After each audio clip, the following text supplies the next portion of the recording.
population Baba Garage waaw salaamaaleykum yéen ñi fi teew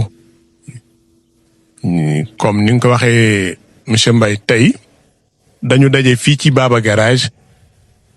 di le 16 août dimanche ba le passé di woon le 9 août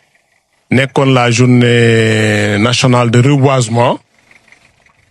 fii ci département Bambey ñu ko doon defee ci commune Ngogom région bi yëpp daje woon fa ñun nag ñu doon jël suñu wàll tey ci le 16 bi dimanche bi dellu see tey ñu daje fii ci Baba Garage di def reboisement importance reboisement du ma si dellu si waat ñëpp xam na ko mais tey bon dafa nekk acte solennel boo xam ni tey moom la ñu war a taxawal fii tey ànd kook askanu Baba Garage bi yëpp ñu waxtaanoon nag choisir ay artères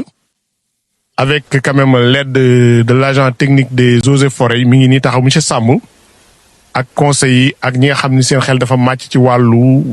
environnement ñu choisiroon quelques axes au niveau de Baba Garage tey moom lañ ñëw di ko jëmmal nii di ko reboiser liñ ci jublu nag bon daanaka mën nañ ko wax reboisement dafay loo xam ni bon mënul ñàkk ci activité doomu aadama ndax lan doomu aadama ak garab yàlla da leen a boole kaw suuf mënuñoo taqali ko nit mënul dund sans garab aussi mënul dund sans nit donc nit fu mu nekk dafa war a fexe ñuy def reboisement garab yi gën a bari ndax aussi garab être vivant la dafay dee bu dee ca ñun duñu jëmbat bu yàggee garab manqué ca bu garab manqué dund metti ni dund di metti ñëpp xam nañ ko tàngaay bi dina gën a metti bon jur gi den gën a xiif taw bi dina manqué kon garab mënul manqué loolu moo tax tey ñu ñëw de manière symbolique ànd ak population di def reboisement nag baax na mais nag dafa am lu mu laaj il faut d'abord nga am ay garab yi aussi effectivement yàgg nañu préparer pépinière bi tey mi ngi nii bu ngeen xoolee bon du pépinière boo xam dañ ko jënd fii lañ ko préparer fii lañ ko defaree lépp bon bu loolu jàllee aussi boo reboiser moom da ngay protéger parce que boo reboiser ci protéger wu daanaka amul sens donc protection yaa ngi nii defar nañ ko yëpp macha allah indi nañ ko bon kon dinañ ñëw jëmbat ko protéger ko mais nag lépp solo mooy le suivi aussi am nañ ci xalaat ci incha allah loolu la ñuy def ci yàllaande mooy lan am nañ charrette mbaam den jënd benn fût 1000 litres teg ko ci jël benn jeune bu ñu demee ba tabi wàññeeku jeune boobu la ñuy chargé muy topp garab yi di ko arrosé ensuite l'agent technique des eaux et forêts aussi jàppale na ci suivi bi ba kañ ne garab mënul bañ a dee mais ñu fexe ba garab bu dee ñu teel a identifier xam li tax ñu rey mu dee ñu changé ko automatiquement loolu bu ñu ko defee je crois que ba nawet bi dellu si bu ko fekkaatee mën na am yaakaar ci ni franchement activité bi ñu fi doon def du activité boo xam ne dafa day neen daal donc loolu tey moo ñu dajale fii ci Baba Garage ñuy sant jeunesse bi di sant aussi conseils yi nga xam ñoo fii toog di sant aussi les bonnes volontés di sant aussi encore une fois de plus bon les autorités administratives sous-préfet waxoon nañ ko mais xam naa dafa génn mais dès l'instant que agent eaux et forêts bi mi ngi fi rek on considère que l'administration dans sa généralité est là présente donc ñu ngi sant ñëpp di gërëm ñëpp di ñaan askan bi nag ni leen lii ñu fa def suñ bopp taxul ñu def ko ñoom ñoo tax ñu def ko kenn ku ci nekk war nga ko mën a sàmm kon ñu ngi leen di ñaan ñu sàmm lañu ko surtout ñi nga xam ne ñoo dëkk ci gox bii dëkk ci roq bi képp koo xam ne da nga gis luy yàq garab yi bon franchement ñi ngi lay ñaan nga ñëw nga taxaw ko ni ñu ko waroon a taxawoo ndax garab yi ñoo ko bokk ñun dong moomuñu ko bon garab sax dama mën naa ni amul moomeel waaw loolu mbir la boo xam ne suñ borom moo ko moomal boppam ñëpp a ko bokk kon daal ñu ngi leen di woo ci loolu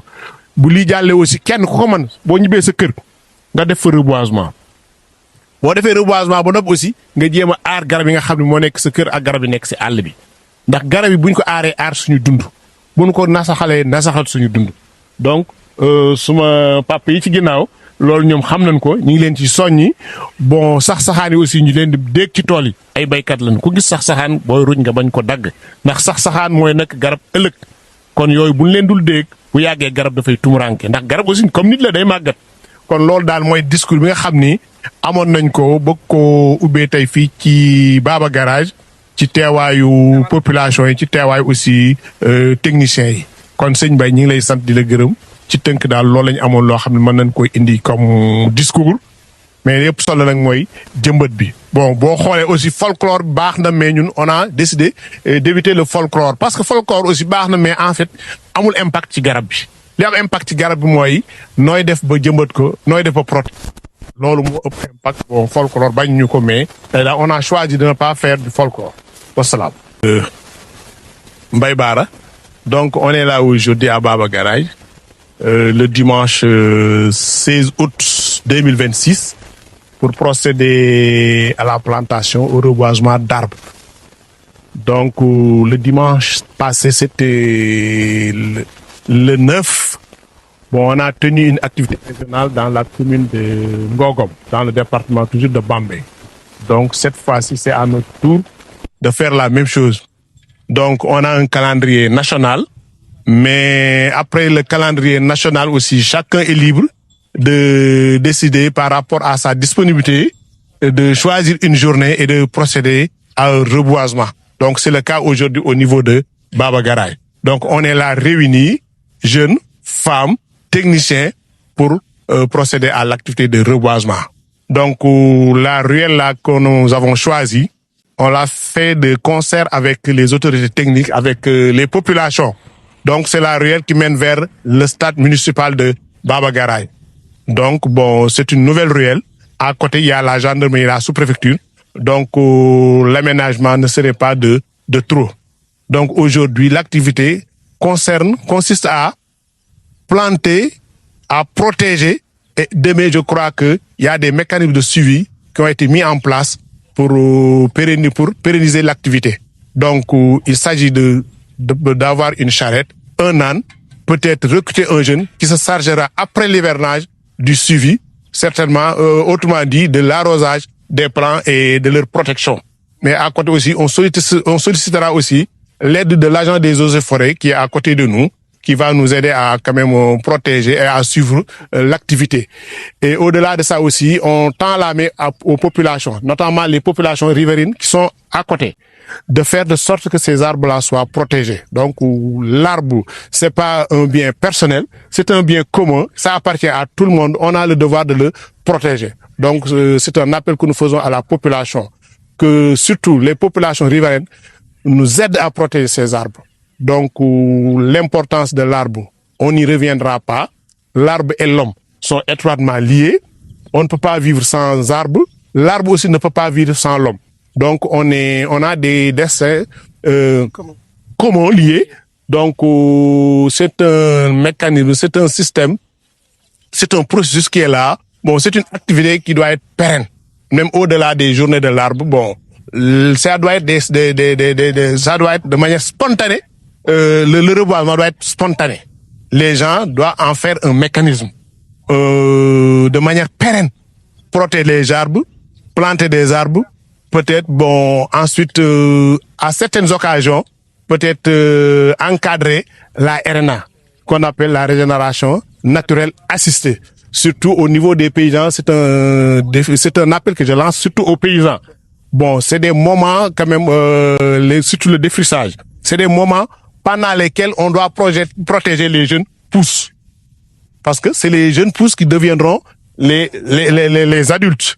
Donc, c'est un défi que nous devons lancer, nous, en tant que paysans, et que nous devons respecter. Donc, aujourd'hui, en résumé,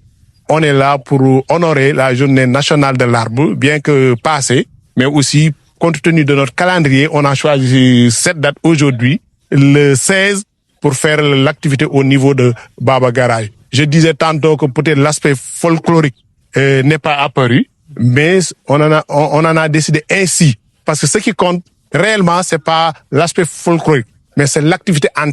tant que telle. Le reboisement, la protection et le suivi. Donc voilà en gros Mbaye, les quelques mots que nous peut-être avons décidé quand même de placer à l'endroit des populations. Donc l'appel aussi c'est ça, on appelle tout le monde à venir protéger, participer, protéger pour pérenniser l'activité. Donc je vous remercie.